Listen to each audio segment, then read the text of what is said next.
Welcome. So today I am so thrilled to have you all here. I'm going to try to keep myself brief so that we can dive into the stars of today's show.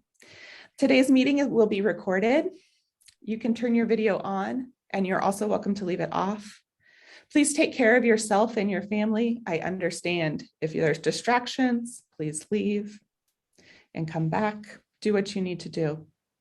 You're invited to update your profile name and add pronouns if you'd like. To do that, if you look at the picture of yourself, there should be some little dots up on the right-hand corner. If you click on those, there should be an option called rename. If you don't, that's fine. Your choice. While we are doing the presentations, please hold questions. For many of us, choosing a language channel and doing interpretation is a brand new experience. I want to keep distractions at a minimum as we go through. So hold questions, but please write them down and ask them when we're able to have our larger discussion. I do encourage you to use the reaction and raise hand functions, as you can see on the screen. These are great for our Zoom environment where it's hard to see the nodding of the head. And so please use this. Okay, next slide.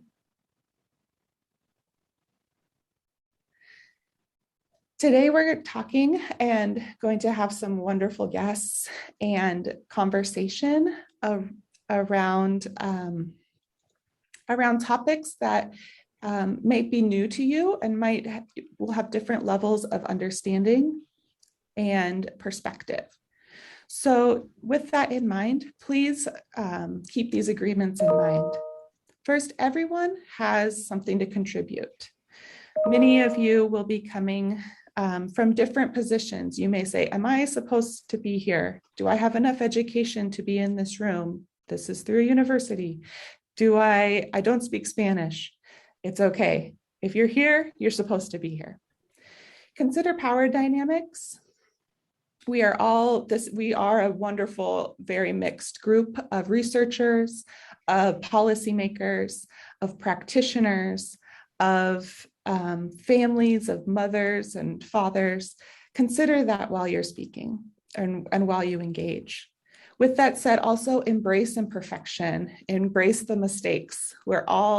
These are new conversations for many of us, and they may be in a different way than we've ever done before. So know that that is okay and a part of the process. We're going to see today that a single story is incomplete. And so we're going to please embrace that as well and understand that, yes, the stories that we hear are going to be powerful and important.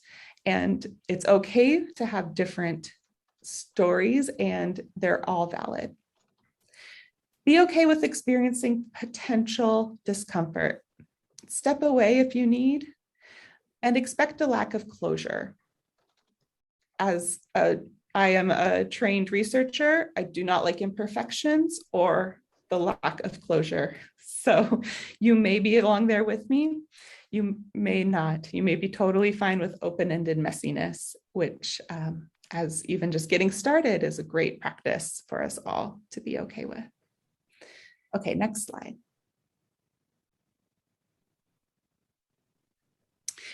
There will be some guiding questions.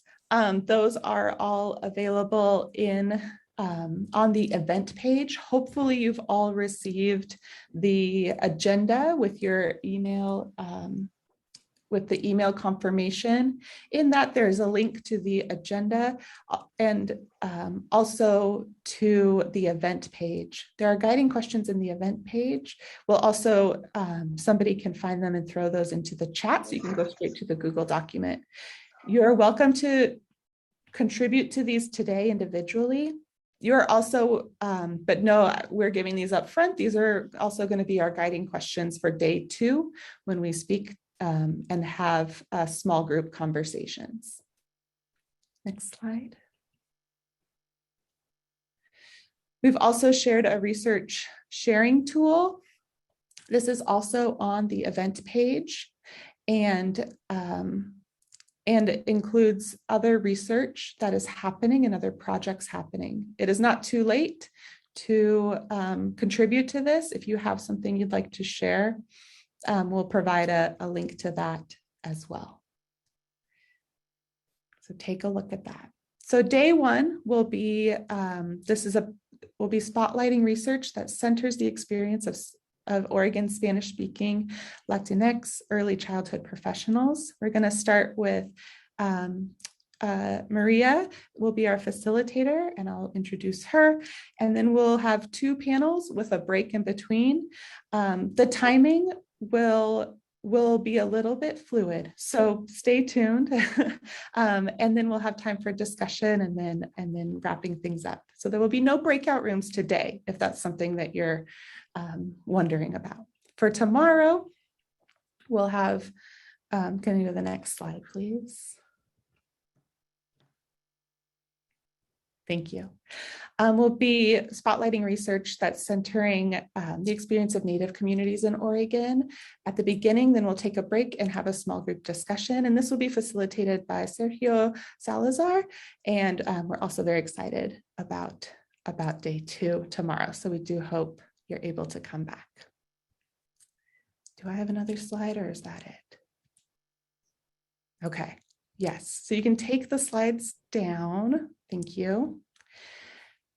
And right now I want to introduce Alyssa Chatterjee, the Early Learning System Director, to provide a welcome, and then we'll dive into the meat of today.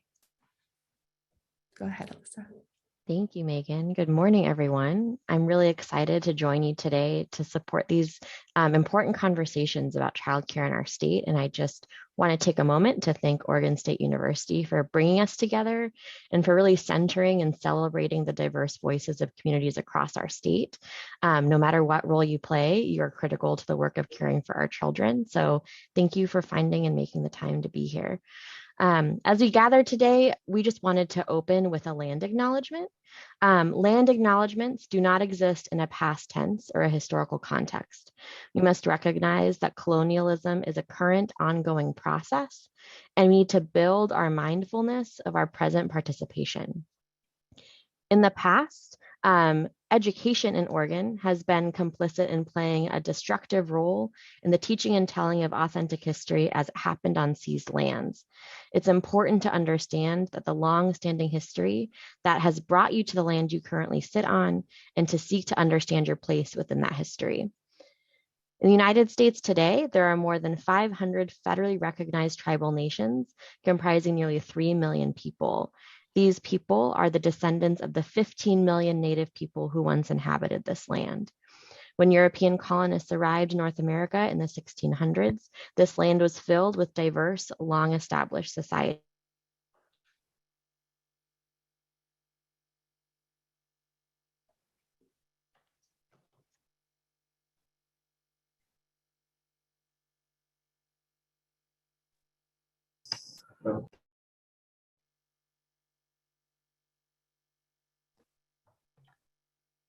I believe whoever was doing the land acknowledgement might have muted themselves by mistake or disconnected. It's frozen.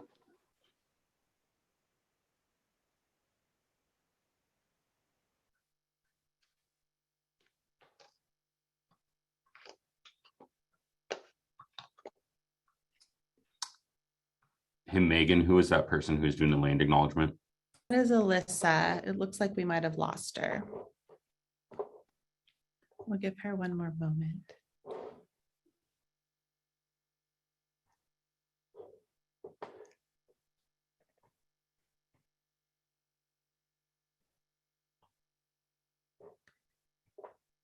Jenny, do you know by chance if she had a script she was working from?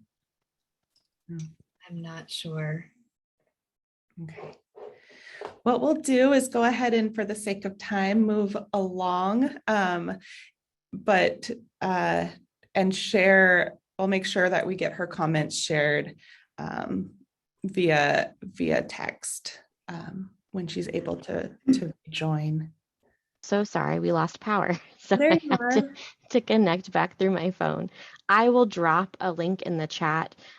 Just wanted to invite you all to think about where you currently are located, where you most frequently work, or where you commonly participate in your research, and name the tribes or tribal bands that inhabited the geographical area you reside in prior to European colonization. Can you all hear me now? Great. I will drop a link in the chat just asking you to think about and recognize where you currently are located or most frequently work or commonly participate in your research, and think about the tribes or tribal bands that, that lived in the geographical area prior to European colonization. So I will drop a couple links in the chat. If you do not know what tribes resided there, you can learn more information. Please feel free to share your tribal affiliation as well if you are a member of a tribe. And we'll also share some additional information around land acknowledgements and why it's important to be aware of place as we continue to work together. And apologies for the technical difficulties.